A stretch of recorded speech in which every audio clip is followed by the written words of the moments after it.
Hello viewers, good morning. So आज मैं बात करूंगी बेसिकली अपनी डिटेल स्ट्रैटेजी के बारे में। काफ़ी क्वेश्चंस आ रही थे, काफ़ी कमेंट्स आ रही थी कि मैम आपने प्रिपेयर कैसे किया, क्या कुछ हार्डशिप्स आई, और प्रिसाइज टिप्स की किया कैसे, क्या क्या बुक्स वगैरह रेफ़र की। तो आज मैं अपनी डिटेल स्ट्रैटेजी आपके साथ शेयर करना चाहती हूँ। First of all to begin with थोड़ा सा रूटीन बताती हूँ कि मेरा दिन का रूटीन क्या रहता था। तो मेरा रूटीन रहता था कि मैं 10 से लेके 4 बजे तक सोना रहता था मेरा, और ये मैं I use to stick hardly to it, I mean hardly as an strictly to it. तो 10 बजे सोना, 4 बजे उठना। बीइंग अ मॉर्निंग पर्सन, सुबह मेरी पढ़ाई अच्छी होती थी। 4 बजे उठने के बाद रात को 10 बजे तक सोने तक आप डेली रूटीन एक्टिविटीज़ का थोड़ा टाइम निकाल दीजिए, खाना पीना और नहाना वहाना। उसके अलावा जो बचा हुआ टाइम जाता था वो सारा एक्चुअली रियली डेडिकेटेड वाली स्टडीज़ में ही जाता था। कई बार ऐसा होता था कि व्हाट्सएप वगैरह के कारण या इसके कारण डिस्ट्रैक्शन होता था, तो मैंने अपना व्हाट्सएप डिसेबल कर दिया था। जितने भी ग्रुप्स में मैं मेंबर थी, मैंने ग्रुप्स को एग्ज़िट मार दिया था। So basically I had taken a back seat from social media completely. साथ में मैं अपने फ्रेंड्स और फैमिली वगैरह की बात करती हूँ। देखिए, मैं एक 4 साल के बेटे की माँ हूँ। जब मैंने अपनी पढ़ाई की शुरुआत की तो एक इमोशनल आउटबर्स्ट भी आता था, क्योंकि मैं अपने बेटे से अलग रह के पढ़ाई कर रही थी। तो शुरुआत में मैं क्या करती थी कि मैं उससे वीडियो चैट वगैरह करती थी, बट आई फाउंड कि उससे मैं और ज़्यादा डिस्टर्ब रहती थी, बिकॉज़ ज़्यादा इन्वॉल्व होने से वही थॉट्स माइंड में रहते थे। तो मैंने फिर और थोड़ा सा हार्ड डिसीजन लिया। I completely stopped interacting with my son, with my mother, father, everybody.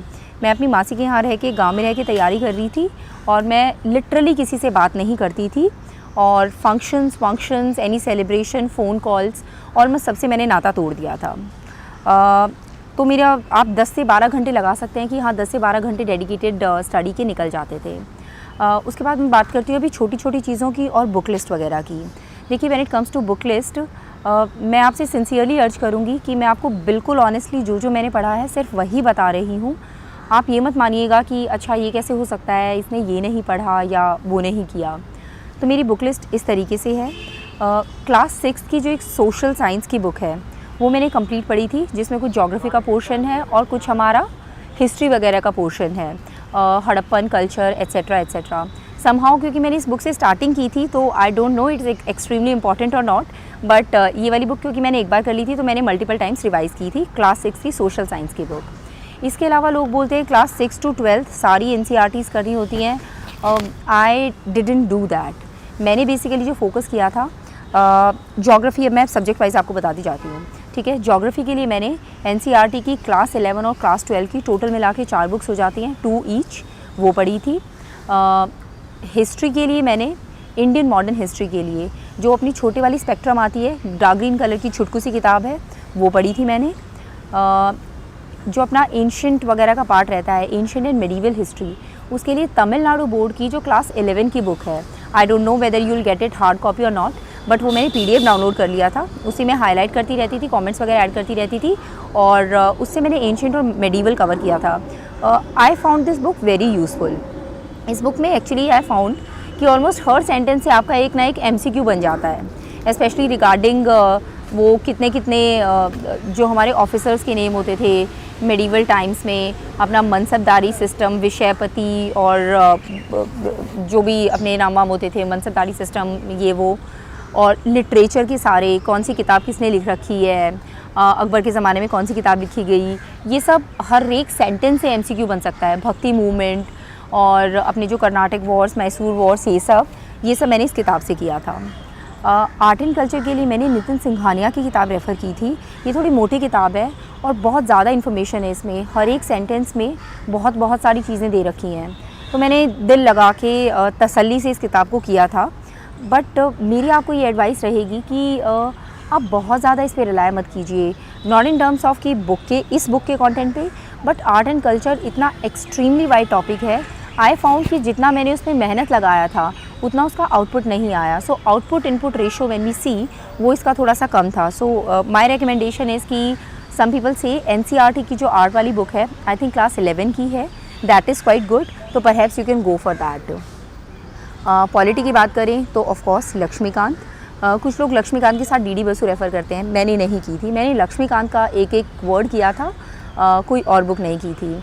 इसके अलावा जो हमारी इंडियन कॉन्स्टिट्यूशन एट वर्क एक छोटी सी किताब है एनसीईआरटी की, आई डोंट नो 11th की है या 12th की, उसमें से मैंने 2 चीज़ें की थी, एक एफपीटीपी सिस्टम और एक जो अपना होता है presidential system, semi presidential system, इनका कुछ कंपैरिजन। तो ये कुछ 2 पेजेस थे जो मैंने इस बुक से किए थे, क्योंकि दिस टॉपिक इज़ इम्पॉर्टेंट, वो मैंने मल्टीपल टाइम्स रिवाइज़ किए थे, बाकी बुक नहीं की थी। एनवायरनमेंट के लिए और इकोनॉमी के लिए जो प्रिंटेड नोट्स आते हैं मैंने वही किए थे। शंकर आईएएस के printed notes for environment and similarly economy के लिए एक जो राउज या राम्स के थे, I am sorry I am forgetting, तो ये वाला मैंने किया था। आई थिंक बुक के इन टर्म्स ऑफ कंटेंट ये सफिशेंट है। इसके अलावा बजट और इकोनॉमिक सर्वे, मल्टीपल रिविजन्स, उसकी हर एक स्टैटिस्टिक, हर एक स्कीम का नाम बहुत थरेली किया था। बीच में फिर मैं आपको ये भी बताना चाहूँगी कि करंट अफेयर्स के लिए मैंने सारा ऑनलाइन सोर्सेज रेफ़र किए थे। Insights on India is the website. My daily schedule use to be कि मैं उसके डेली के 8 जो डिटेल्ड सिक्योर इनिशिएटिव के क्वेश्चंस होते हैं वो रजिस्टर पे लिख के आंसर्स कंपेयर करती थी बाकी स्टूडेंट से। डेली एमसीक्यूज़ में उसके सॉल्व करती थी, पहले करंट अफेयर्स पढ़ना, एडिटोरियल पढ़ना और डेली के एमसीक्यूज़ सॉल्व करना।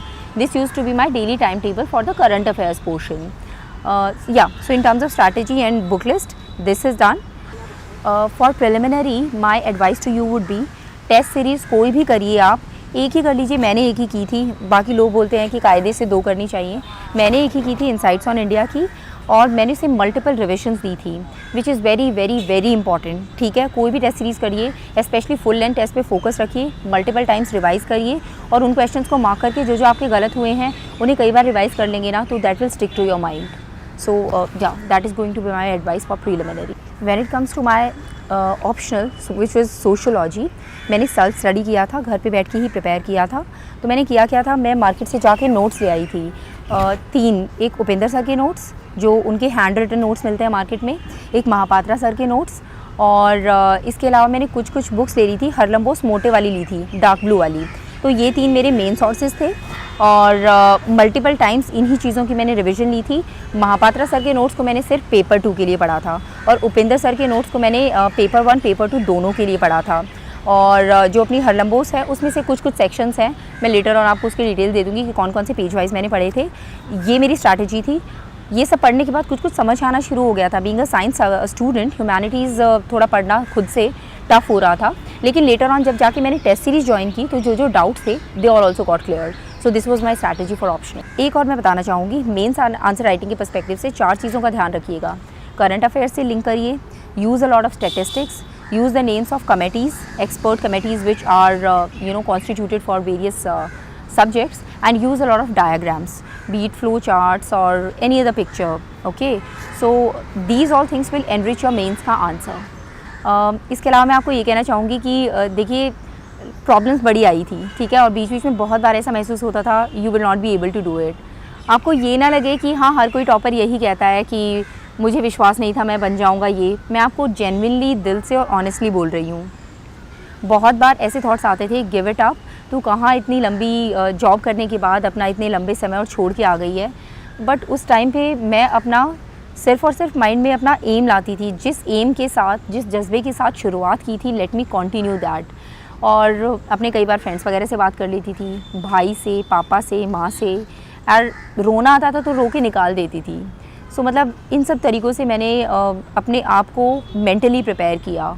लास्ट ईयर के जो टॉपर्स वगैरह होते थे उनके इंटरव्यूज़ वगैरह काफ़ी पढ़े थे, उनमें से कुछ टिप्स ली थी। So yeah people, this is my strategy, this is what I followed. बाकी आपके कुछ क्वेश्चंस रहते हैं तो I will be ready to answer them in comments. So wish you all the best and keep watching daily knowledge track.